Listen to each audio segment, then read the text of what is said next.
পূর্ণান্তে উচ্চারণ হয়। কথাতে হলক, আগ্নে হলক, ক্যান্সাতে হলক, তিনটা হলক আছে। এই কণ্ঠটা এখান থেকে আসে। জিভ বা জিহ্বার নিচ গলা থেকে। হ্যাঁ, তো এইগুলি যারা বুঝে তা করতে বললে তারা বুঝবে, যারা কোন সুই পড়ে।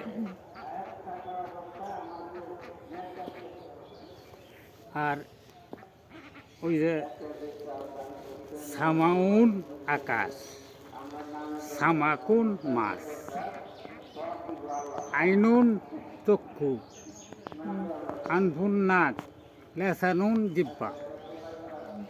লিসানুন জিহ্বা লেখা। এটা হলে কোরআনের ভাষায় যে আল্লাহ নাম রাখছে। আরবিতে। হ্যাঁ, আরবিতে, আরবি ভাষায় তো কইতাছে।